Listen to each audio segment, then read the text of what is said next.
Kampung Pangauban, salah satu wilayah yang berada di Desa Jangkurang, Kecamatan Leles, Kabupaten Garut, Jawa Barat ini, tiba-tiba saja ramai diperbincangkan. Siapa dapat menyangka, wilayah perkampungan yang dulunya dipenuhi hamparan sawah ini, justru kini telah menjelma mirip sebuah perkotaan kecil dengan rumah-rumah penduduk yang mencolok karena kemewahan serta kemegahannya. Banyak orang kemudian menyebutnya sebagai kampung miliarder, sebuah teritori khusus yang didiami oleh para sultan dengan jumlah kekayaan yang tidak terhitung. Dari Kota Donol, Garut, tim Insert Investigasi pun melaporkan 3 aktivitas para warga di kampung miliarder beserta fakta-fakta mengejutkan di balik deretan istana-istana mewah milik para miliarder.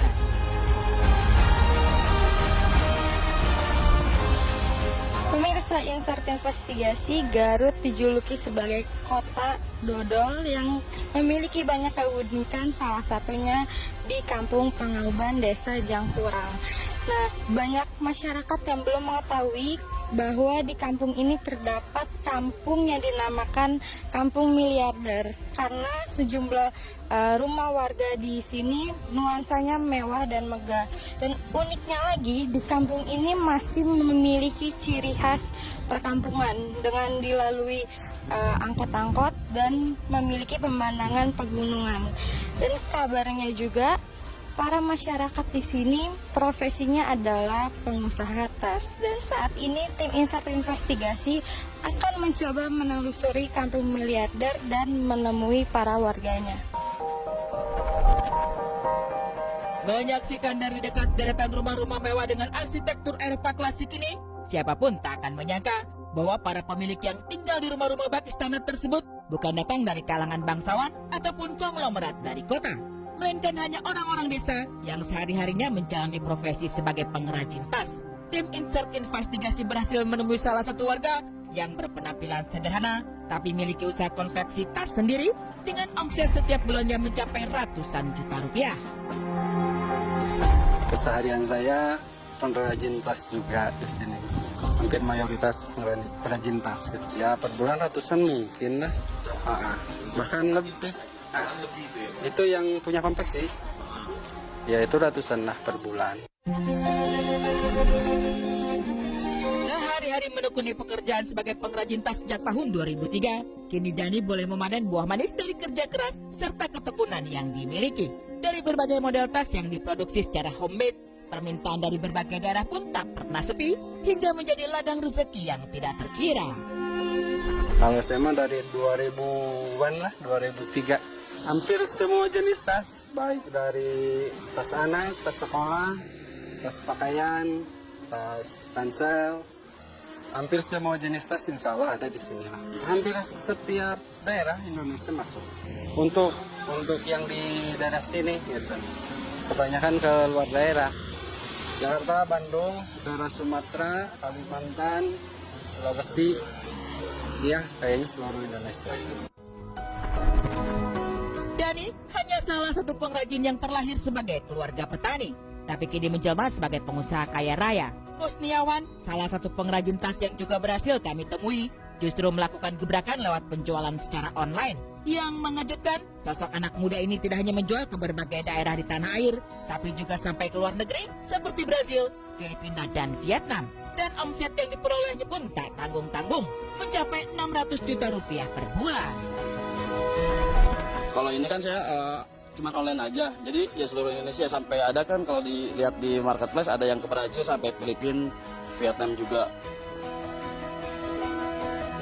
Online, kalau saya online. Kalau ke toko biasa kan ada namanya bon-bon gitu. Ya kita kayak nggak kurang lancar lah. Itu saya masih online. Kalau omset saya itu per bulan dari sekitaran 500 sampai 600 juta per bulan. Kusniawan terlahir dari keluarga sederhana, di mana dari semua anggota keluarga hanya dirinya yang berkesempatan untuk bersekolah sampai ke tingkat perguruan tinggi. Namun sejak duduk di bangku kuliah, ia pun mulai merintis usaha sendiri dari titik nol, hingga kini usaha konveksi yang dimilikinya telah menjadi besar dengan puluhan karyawan. Kalau saya dari 2012 pas saya awal kuliah pas 2012 merek ini, dan saya pertama jualan tas juga di pas 2012. Nanti kalau di lantai 2 ada apa aja sih ya? Kalau tadinya ini buat lantai 2 itu tadinya buat apa? Buat live. Sekarang kan lagi musimnya live ya, seperti di atau di di sini buat apa yang kerja buat yang live gitu tadinya. Oke. Ini hasil produksinya. Iya, ini contoh-contoh dari produk kita itu seperti ini yang ada di depan kita. Berarti ada berapa jenis? Kurang lebih kalau nggak salah tuh segitu, itu ada 77 model tas itu. Sesuatu yang besar selalu dimulai dari yang paling kecil. Hal ini yang kerap dilupakan banyak orang, sehingga acap kali pandangan mata hanya tertuju kepada apa yang terlihat wah dan mewah. Tapi abai pada pahit getir proses perjuangan yang pernah dilewati seorang miliarder. Pada titik ini, kampung miliarder di Garut memberi inspirasi kepada banyak orang bahwa sukses bisa diraih asalkan mau bekerja keras. Awal mulanya ini kampung ini tuh berasal dari petani juga ya, berasalnya itu. Jadi dulu itu pas waktu zaman kris moneter itu ya susah di sini tuh ada satu orang tua yang buka kecil-kecilan merintis, buka kompleksitas. Nah, dari situlah kampung Pangauban ini berkembang menjadi seperti ini. Megahnya, rumahnya mewah-mewah. Dan sekarang pun anak-anak muda sekarang kebanyakannya 95% itu buka tas sendiri-sendiri. Iya, buat orang-orang atau itu jangan cepat menyerah.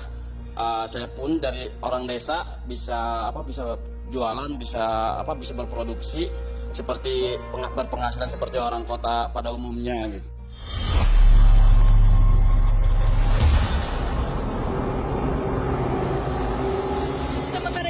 Masih dari kota Dodol Garut, kisah para miliarder dari kampung Pangauban sekali tiga uang dengan apa yang terjadi pula pada Effendi, pria yang sukses menjadi seorang miliarder setelah menekuni usaha sebagai distributor es batu. Siapa dapat menyangka dari hasil kerja keras menjual es batu, Effendi berhasil membangun rumah 3 lantai yang mirip istana sehingga terlihat paling mencolok pada salah satu ruas jalan di kota Garut. Sayangnya, pasca 5 tahun membangun dan tinggal finishing, Effendi tiba-tiba jatuh sakit dan meninggal dunia. Kepergian sosok yang sangat dermawan di mata para warga sekitar ini pun telah membuat bangunan 3 lantai ini jadi terbengkalai karena tidak dilanjutkan.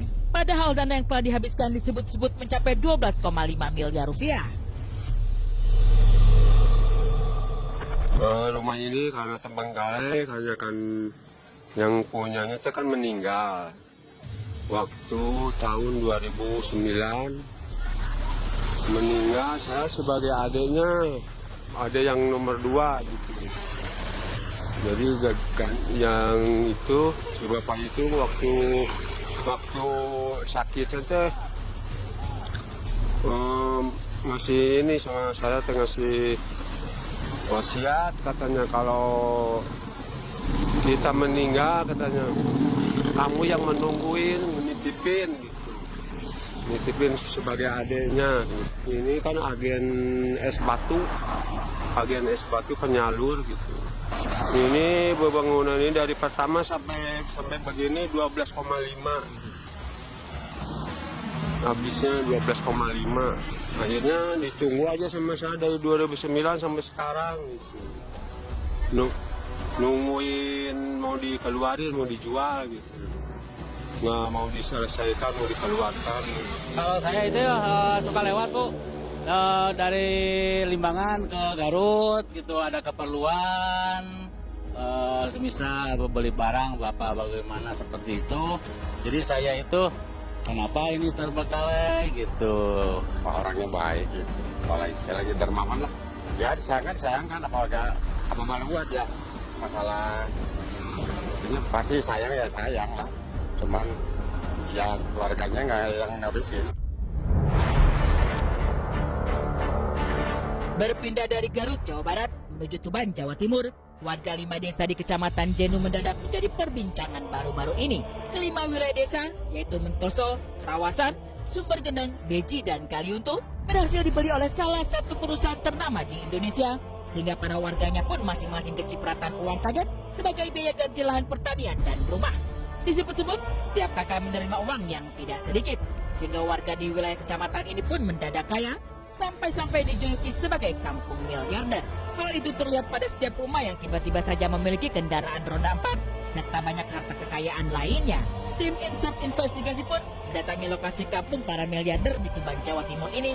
Namun sayang sekali, karena ternyata warga yang dulunya kaya raya, justru kini dikabarkan hidup melarat, serta hanya meratapi nasib, gara-gara semua uang yang dimiliki terlalu ludes terpakai untuk berfoya-foya. Jauh ya Pak, maksudnya luas sampai ujung sana ini udah dibeli semua. Oh, udah milik pemerintah, udah milik perusahaan. Oh, 5 desa, 5 desa udah sudah dimiliki oleh ini perusahaan. Oh, hektarnya kurang tahu ya. Cuman luas ya 5 desa. Jadi sampai ujung ke sana udah. Oh. Jadi kurang lebihnya tadi saya sudah ngobrol dengan Bapak, menjelaskan sedikit banyaknya beberapa lahan yang sudah dimiliki salah satu perusahaan.